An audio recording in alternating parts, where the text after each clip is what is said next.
It is important to remember that your true essence does not depend on constant activity or striving for stillness.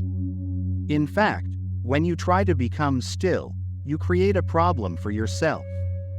However, if you delve deeper, you will discover that you are already still, existing beneath the layers of your thoughts and emotions.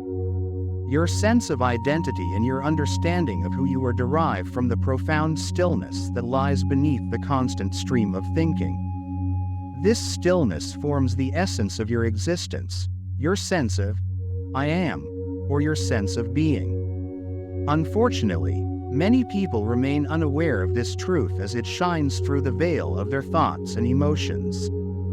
You can also refer to this essence as the light that shines through the very core of your being. It is the sense of I am, which most people overlook because they mistakenly identify themselves with the ceaseless activity of their minds.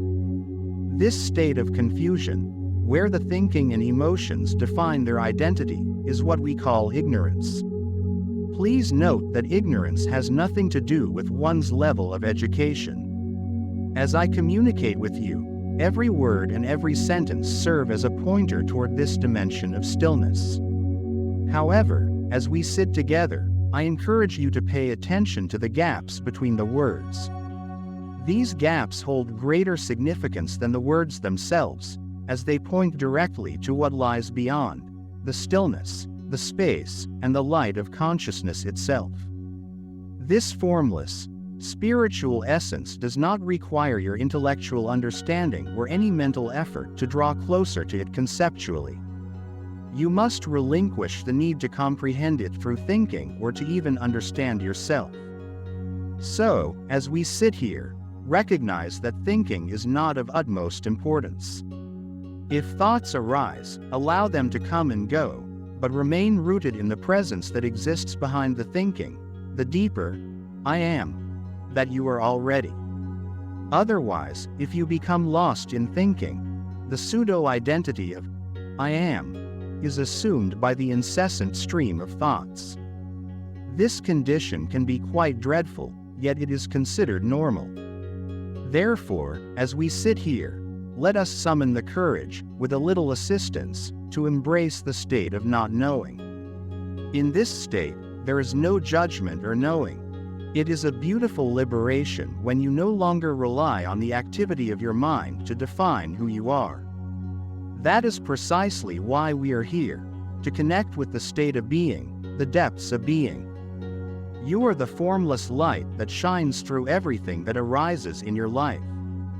It is formless, and at any given moment, alongside the happenings in your life, you are also aware of the peripheral experiences, a faint background awareness. Thoughts may occasionally arise, but there is always something more essential, which we could describe as the light in which those happenings appear.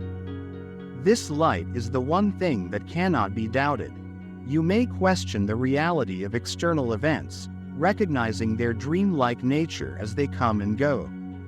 However, you cannot doubt the fact that you are conscious or that consciousness exists. Even if it were a dream, there is a light in which this dream arises, the timeless awareness. Understanding this, you can be fully awake within the dream, as life's events continue to unfold. You can be aware of the dimension of depth, aware of formless consciousness itself, like now. This realization aligns with the teachings found in the New Testament, where Jesus proclaimed, "You are the light of the world." It signifies the direct knowing of yourself as that light, rather than a mere conceptual understanding. To know yourself as the underlying light that permeates everything is liberation from the illusion of the world's absolute reality. The world's reality is borrowed from the light of consciousness, just as the moon borrows its light from the sun. The world itself has no independent existence, and similarly, you do not possess an individual life. There is no such thing as my life. Instead, you are an expression of the one life, an embodiment of existence. Thus, it is not my life, but simply life. The moment you introduce the possessive, my, duality arises, creating a separation between me and life. Embrace the essence of stillness and the light within, and transcend this duality. Embrace the oneness of being, where you are not separate from life but are life itself.